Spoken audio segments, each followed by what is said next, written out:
Okay, I want to take a minute to review with you some equations that we worked on solving earlier this year. And so this may look familiar to you, but I want to look at a few of these equations here. So when we solved equations with variables on both sides, you'll recall that we could get an answer for the value of x, okay? Which is very easy to do. So let's look at number 3 to do that. So we have 13 plus 2 times the quantity x minus 6 equals 4x minus 7.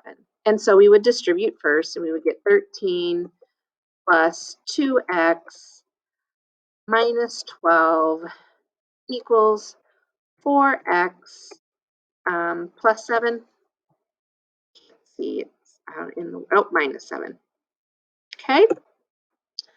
And when we do that, and I'll do this and I'll make it smaller so that it'll fit here, short video, we would get this equation. And then we would combine like terms. So we would get 2x plus 1 equals 4x minus 7. And then we would get the variables on one side, and so we would subtract 4x from both sides, and we would get negative 2x plus 1 equals negative 7. And then we would subtract 1 from both sides because now we are at a two-step equation. We would get negative 2x equals negative 8, and then we would divide both sides by negative 2, and we would find out that x equals 4. Okay? So that is one situation that we would do. And then if we went over here, oh, that's not what I wanted to do. We would go over here and solve these equations. We don't need to distribute, and we don't have any like terms to combine.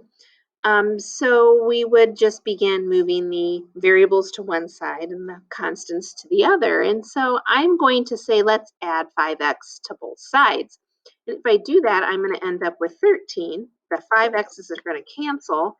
If I add 5x to negative 5x, those are going to cancel. So I'm left with 13 equals 13. That's odd.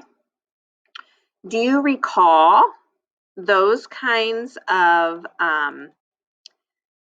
solutions? I did it again. That's not what I wanted to do. Do you recall that? Let's move over here. We'll come back to that one. 7 times the quantity 2x minus 1 equals 1 plus 14x minus 8. So we distribute first, and we would get 14x minus 7 equals 1 plus 14x minus 8. Okay. So once we do that, then we would combine like terms. So I get 14x minus 7 equals 14x minus 7. And then if I subtract or add 7 to both sides or subtract 14 from both sides, I get negative 7 equals negative 7. Okay, well, that's kind of like number 1. Let's try another one. Let's try 4. So if I get 1/4 times the quantity 8x plus 4 equals 2x. So I need to distribute. So that would give me 1/4 of 8 is 2x plus 1, because 1/4 of 4 is 1, equals 2x minus 4. Okay?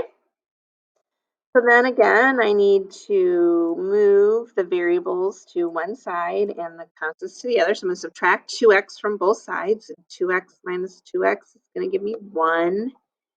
And 2x minus 2x is going to give me, 0, which is 1. And then 2x minus 2x is going to give me 0, which leaves me negative 4. If you recall, we had these that were special solutions. This is not a true statement, so it was no solution. This is a true statement, and so this was infinitely many solutions. You're going to see that on the graphing today. So think about that and think about how that can apply to graphing.